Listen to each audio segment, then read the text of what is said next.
Hello friends, ಇವತ್ತಿನ ಕಥೆಯಲ್ಲಿ ಏನಾಯಿತು ಅಂತ ನೋಡ್ಕೊಂಡು ಬರೋಣ ಬನ್ನಿ. ಕುಸುಮ ಎಣ್ಣೆನ ತಗೊಂಡೋಗಿ ಸುನಂದ ತಲೆಗೆ ಹಾಕಬೇಕು ಅನ್ನುವಾಗ, ನೋಡಿ ಬಿಕ್ತಿಯಮ್ಮ, ನನಗೆ ಇದೆಲ್ಲ ಇಷ್ಟ ಆಗಲ್ಲ, ನನಗೆ ನೀವು ಹಚ್ಚಬೇಡಿ ಅಂತಾರೆ ಸುನಂದ. ನಿಮ್ಮ ನೋವು, ನಿಮ್ಮ ಕಾಳಜಿ ಎಲ್ಲ ನನಗೆ ಅರ್ಥ ಆಗುತ್ತೆ. ನಮಗೂ ಅಷ್ಟೇ, ಭಾಗ್ಯ ಒಂಟಿಯಾಗಿ ಬದುಕಬೇಕು ಅಂತ ಏನಿಲ್ಲ. ಹಾಗಂತ ಅವಳು ತನ್ನತನನೇ ಬಿಟ್ಟು ಬದುಕೋದು ಸರಿನಾ? ಇದು ನಿಮಗೆ ಒಪ್ಕೆನಾ? ನಿಮ್ಮ ಮಾತು ಹಿಂದೆ ಇರೋ ದುಃಖ, ಕಾಳಜಿ ಇದೆಲ್ಲ ನಮಗೆ ಅರ್ಥ ಆಗುತ್ತೆ. ಆದರೆ ನಮ್ಮ ನಡವಳಿಕೆ ಹಿಂದಿರೋ ಉದ್ದೇಶ ನಿಮಗೆ ಅರ್ಥ ಆಗಬೇಕಷ್ಟೇ. ಬೇಜಾರು ಮಾಡ್ಕೋಬೇಡಿ ಸುನಂದ, ಇವತ್ತು ಯುಗಾದಿ ಹಬ್ಬ. ಈ ಕೋಪ ಎಲ್ಲ ಬಿಟ್ಟು ನಿಮ್ಮಕ್ಕ ನಿಮಗೆ ಎಣ್ಣೆ ಹಚ್ತಾ ಇದ್ದಾಳೆ ಅಂತ ಅಂದ್ಕೊಂಡು ಹಚ್ಕೊಳ್ಳಿ ಅಂತ ಕುಸುಮ ಸುನಂದ ತಲೆಗೆ ಎಣ್ಣೆನ ಹಾಕಿ ತರ್ತಾರೆ. ಎಲ್ಲರೂ ಖುಷಿಯಿಂದ ನಗ್ತಾರೆ. ಅಬ್ಬಬ್ಬಾ, ಇದು ಅಪೂರ್ವ ಸಂಭ್ರಮ, ಇಡೀ ರಾಜ್ಯವೇ ಖುಷಿ ಪಡೋ ಸುದ್ದಿ ಅಂತಾಳೆ ಸುಂದ್ರಿ. ಈಚೆ ಶ್ರೇಷ್ಠ ತಾಂಡವ್ ತಲೆಗೆ ಎಣ್ಣೆ ಹಚ್ತಾ ಇರ್ತಾಳೆ. ತಾಂಡವ್ ಖುಷಿಯಿಂದ ಕೂತಿರ್ತಾನೆ. ಯಾವ ಡಬ್ಬ ಹಬ್ಬ ನನ್ನ ಮಗ ಕಂಡುಹಿಡಿದ್ನೋ, ಇರೋದು ಒಂದು ದಿನ ರಜಾ, ಎಂಜಾಯ್ ಮಾಡೋಣ ಅಂದರೆ ಅದರಲ್ಲೂ ಈ ಎಣ್ಣೆ ಹಚ್ಚೋದು ಬೇರೆ ಅಂತ ಮನಸ್ಸಲ್ಲೇ ಬೈಕೋತಾಳೆ ಶ್ರೇಷ್ಠ. ನೀನು ಎಷ್ಟು ಚೆನ್ನಾಗಿ ಮಸಾಜ್ ಮಾಡ್ತಿದ್ಯಾ ಗೊತ್ತಾ? ಸೂಪರ್ ಶ್ರೇಷ್ಠ, ಆಫೀಸಲ್ಲೂ ಚೆನ್ನಾಗಿ ಕೆಲಸ ಮಾಡ್ತೀಯಾ, ಈ ಕೆಲಸನೂ ಚೆನ್ನಾಗಿ ಮಾಡ್ತೀಯಾ, you are the best wife. ನಿಜ ಹೇಳ, ನೀ ನನ್ನ ಲೈಫಲ್ಲಿ ಬೆಸ್ಟ್ ಚಾಯ್ಸ್ ಅಂತಾನೆ Tandav. Thank you Tandav, thank you so much. ಇದನ್ನೆಲ್ಲ ಮಾಡ್ತಿರೋದು ನಿನಗೋಸ್ಕರನೇ. ಅದನ್ನೇ ಆಗಲಿ ತಾಂಡವ್, ನಿನಗೋಸ್ಕರ ಏನು ಬೇಕಿದ್ರೂ ಮಾಡೋಕ್ಕೆ ತಯಾರಾಗಿದ್ದೀನಿ. ನಾನಂತೂ ನಿನ್ನ ಬಿಟ್ಕೊಡಲ್ಲ ತಾಂಡವ್, ಹೀಗೆ ನಿನ್ನ ಜೊತೆಗೆ ಇರ್ತೀನಿ ಅಂತಾಳೆ ಶ್ರೇಷ್ಠ. ನನಗೋಸ್ಕರ ಏನು ಬೇಕಿದ್ರೂ ಮಾಡ್ತೀಯಾ? ಹಾಗಿದ್ರೆ ಹಬ್ಬದೂಟ ಮಾಡು ಅಂತಾನೆ ತಾಂಡವ್. ಅಯ್ಯೋ, ಇದು ಬೇರೆನಾ, ಎಲ್ಲಿಂದ ತರಿಸ್ಲಪ್ಪ ಅಂತ ಗೊಣಗ್ತಾಳೆ ಶ್ರೇಷ್ಠ. ಏನಂದೆ ಹನಿ ಅಂತಾನೆ ತಾಂಡವ್. ಏನಿಲ್ಲ, ಹೆಡ್ ಮಸಾಜ್ ಮುಗಿಲಿ ಆಮೇಲೆ ಮಾಡೋಣ ಅಂದೆ ಅಂತಾಳೆ ಶ್ರೇಷ್ಠ. ಈಚೆ ತನ್ವಿ ಮತ್ತು ಅವಳ ಫ್ರೆಂಡ್ಸ್ ಎಲ್ಲ ರೆಸಾರ್ಟ್ಗೆ ಬರ್ತಾರೆ. ಈಚೆಯಿಂದ ಒಂದಿಷ್ಟು ಹುಡುಗರು ಸಹ ಅಲ್ಲಿಗೆ ಬರ್ತಾರೆ. ಸ್ವಿಮ್ಮಿಂಗ್ ಪೂಲ್ ಕಣೆ, ಆಟ ಆಡೋಣ ಅಂತಾರೆ ಫ್ರೆಂಡ್ಸ್. ಇವಾಗ ಬೇಡ, ಆಮೇಲೆ ಆಡೋಣ ಅಂತಾಳೆ ತನ್ವಿ. ಆಗ ಅಲ್ಲಿಗೆ ಬಂದ ಹುಡುಗರು ಇವರೆಲ್ಲ ನೋಡ್ತಾರೆ. ಆಗ ತನ್ವಿ, ಇವರೆಲ್ಲ ಯಾಕೆ ಬಂದಿದ್ದಾರೆ ಅಂತಾಳೆ. ಗೊತ್ತಿಲ್ಲ ಕಣೆ, ನಾವು ಬರೋದು ಗೊತ್ತಾಗಿ ಬಂದಿರಬೇಕು ಏನೋ ಅಂತಾಳೆ ಫ್ರೆಂಡ್. ಸರಿ ಆಯಿತು, ಅವರಷ್ಟಕ್ಕೆ ಅವರಿರಲಿ, ಏನಾದರೂ ಮಾಡ್ಕೊಳ್ಳಿ, ನಾವೆಲ್ಲ ಜೊತೆಗಿರೋಣ ಅಂತಾಳೆ ತನ್ವಿ. ಈಚೆ ಭಾಗ್ಯ ದೇವರಿಗೆ ಪೂಜೆ ಮಾಡ್ತಾಳೆ. ಎಲ್ಲರೂ ಕೈ ಮುಗಿದು ನಿಂತಿರ್ತಾರೆ. ಆರತಿನ ಎಲ್ರಿಗೂ ಕೊಡ್ತಾಳೆ ಭಾಗ್ಯ. ಬೇವು ಬೆಲ್ಲ ನಮ್ಮ ಜೀವನದಲ್ಲಿ ಇವತ್ತು ಮಾತ್ರ ಅಲ್ಲ, ಯಾವತ್ತಿಗೂ ಹೀಗೆ ಇರಲಿ. ನಾವೆಲ್ಲರೂ ಸಿಹಿನ ಎಷ್ಟು ಖುಷಿಯಾಗಿ ಸ್ವೀಕಾರ ಮಾಡ್ತೀವೋ, ಕೈನೂ ಅಷ್ಟೇ ಖುಷಿಯಾಗಿ ಸ್ವೀಕಾರ ಮಾಡೋಣ. ಹೌದು, ನನ್ನ ಜೀವನದಲ್ಲಿ, ನಿಮ್ಮೆಲ್ಲರ ಜೀವನದಲ್ಲಿ ಈಗ ಸ್ವಲ್ಪ ಕಹಿನೇ ಜಾಸ್ತಿ ಇದೆ. ಆ ಕಹಿಯೆಲ್ಲ ಸಿಹಿಯಾಗಿ ಪರಿವರ್ತನೆ ಆಗಲಿ. ಅದಕ್ಕೆ ನಾವೆಲ್ಲರೂ ಒಟ್ಟಾಗಿ ನಮ್ಮ ಮುಂದಿನ ಸಮಸ್ಯೆನ ಎದುರಿಸೋಣ, ಎಲ್ಲರನ್ನ ನೆಮ್ಮದಿಯಿಂದ ತಾಳ್ಮೆಯಿಂದ ತಗೊಳ್ಳೋಣ, ಸರಿನಾ ಅಂತಾಳೆ ಭಾಗ್ಯ. ಈಚೆ ತನ್ವಿ ಒಬ್ಬಳೇ ಬರುವಾಗ ಪೃಥ್ವಿ ಬಂದು ಹಾಯ್ ತನ್ವಿ ಅಂತಾನೆ. ಹಾಯ್ ಪೃಥ್ವಿ ಅಂತಾಳೆ ತನ್ವಿ.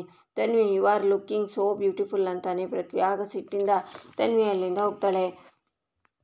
ಈಚೆ ಭಾಗ್ಯ ಎಲ್ರಿಗೂ ಬೇವು ಬೆಲ್ಲನ ಕೊಡ್ತಾಳೆ. ಕುಸುಮ ಅವಳ ಬಾಯಿಗೂ ಬೇವು ಬೆಲ್ಲ ಹಾಕಿ, ನಾವು ನಿನ್ನ ಜೊತೆಗಿರ್ತೀವಿ ಅಂತಾರೆ. ಏನು ಮಾಡೋದು, ನನ್ನ ಮಗಳ ಜೀವನದಲ್ಲಿ ಬರೀ ಬೇವೇ ಇದೆಯಲ್ಲ ಅಂತಾರೆ ಸುನಂದ. ಆಗ ಒಂದು ಫೋನ್ ಬರುತ್ತೆ. ಭಾಗ್ಯ ಬಂದು, ಹಲೋ ಸರ್, ಕೈ ತುತ್ತು ಮನೆ ಊಟನೇ? ಹೌದು ಸರ್, ಹಬ್ಬದ ಊಟನೇ ಮಾಡ್ಕೊಡ್ತೀವಿ ಖಂಡಿತ. ಎಷ್ಟು ಜನಕ್ಕೆ ಆಗಬೇಕು? ಓಕೆ ಸರ್, ಥ್ಯಾಂಕ್ ಯು ಅಂತ ಭಾಗ್ಯ ಖುಷಿಯಿಂದ ಬಂದು, ಇಷ್ಟು ದಿನ ನಾವು ಪರಿಶ್ರಮಕ್ಕೆ ಒಳ್ಳೆ ಅವಕಾಶ ಸಿಕ್ಕಿದೆ, ಇದೇನಾದರೂ ನಾವು ಚೆನ್ನಾಗಿ ಮಾಡಿದರೆ ಮುಂದೆ ಒಳ್ಳೆ ಅವಕಾಶಗಳು ಸಿಗುತ್ತೆ ಅಂತಾಳೆ ಭಾಗ್ಯ. ಬಿಡಿಸಿ ಹೇಳ್ಬಾರ್ದಾ, ಒಗ್ಗಟ್ಟಾಗಿ ಮಾತಾಡ್ತಿದ್ಯಾ ಅಂತಾರೆ ಕುಸುಮ. ಅತ್ತೆ, ಅದೇ ಏನಂದರೆ, ಒಂದು ಕಡೆ ಯುಗಾದಿ ಹಬ್ಬಕ್ಕೆ ನಾವೇ ಅಡುಗೆ ಮಾಡಿ ಕೊಡಬೇಕಂತೆ. ನಾವು ಇವತ್ತೇನಾದರೂ ಚೆನ್ನಾಗಿ ಅಡುಗೆ ಮಾಡಿಕೊಟ್ರೆ ಇನ್ನು ಮುಂದೆ ನಮಗೆ ಆರ್ಡ್ರ್ ಕೊಡ್ತಾರಂತೆ ಅಂತಾಳೆ ಭಾಗ್ಯ. ಎಲ್ಲರೂ ಖುಷಿಯಿಂದ ನಗ್ತಾರೆ. ಸೂಪರ್ ಭಾಗ್ಯ, ಹಬ್ಬದ ದಿನಾನೇ ಲಾಟ್ರಿ ಅಂತಾಳೆ ಸುಂದ್ರಿ. ಕೆಲಸನ ಎಲ್ಲರೂ ಪಟಾಪಟ್ ಅಂತ ಮುಗಿಸ್ಬೇಕು ಅಂತಾಳೆ ಭಾಗ್ಯ. ನೋಡು ಭಾಗ್ಯ, ಇವತ್ತು ಒಂದಿನ ನಿನಗೆ ಊಟದ ಆರ್ಡ್ರ್ ಸಿಕ್ಕಿದೆ, ಇದನ್ನೇ ಗೆಲುವು ಅಂತ ಅನ್ಕೋಬೇಡ, ಇಷ್ಟೊಂದು ಖುಷಿ ಬೇಕಾಗಿಲ್ಲ ಅಂತಾರೆ ಸುನಂದ.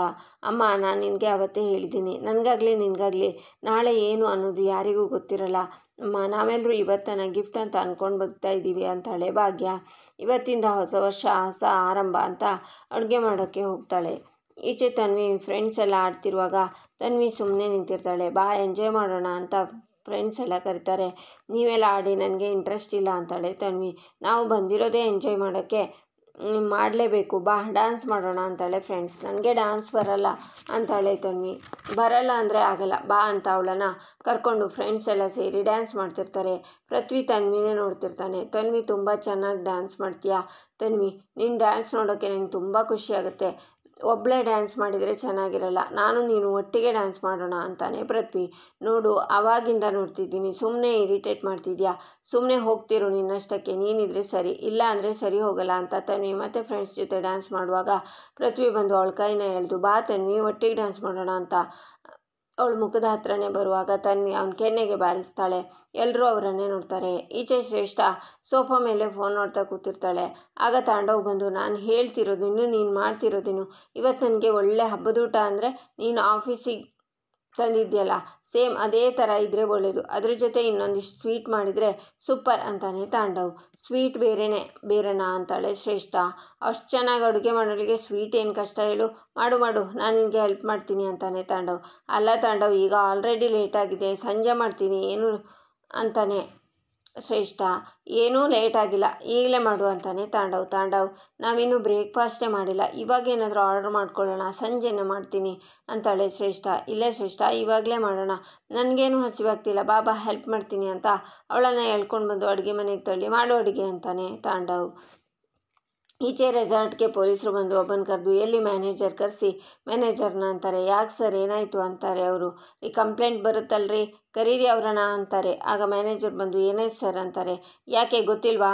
ಇಲ್ಲ ಅಕ್ಕಪಕ್ಕ ಒಂದೇ ಕಂಪ್ಲೇಂಟು, ನೆಮ್ಮದಿಯಾಗಿ ಇರೋಕ್ಕಾಗಲ್ಲ ಅಂತ ಆಲ್ರೆಡಿ ತುಂಬ ಸಲ ವಾರ್ನ್ ಸಹ ಮಾಡಿದ್ದೀನಿ, ಇನ್ನೂ ಆಗಲ್ಲ ನನ್ನ ಕೈನಲ್ಲಿ. ಇನ್ನು ಒಂದು ಕಂಪ್ಲೇಂಟ್ ಬಂದರೆ ನಾನು ಮಾತ್ರ ಸುಮ್ಮನೆ ಇರಲ್ಲ, ಇಡೀ ರೆಸಾರ್ಟ್ನ ಶೆಲ್ ಡೌನ್ ಮಾಡಿಬಿಡ್ತೀನಿ ಅಂತ ಇನ್ಸ್ಪೆಕ್ಟರ್ ಮಕ್ಕಳು ಇರೋ ಅಲ್ಲಿಗೆ ಬರ್ತಾರೆ.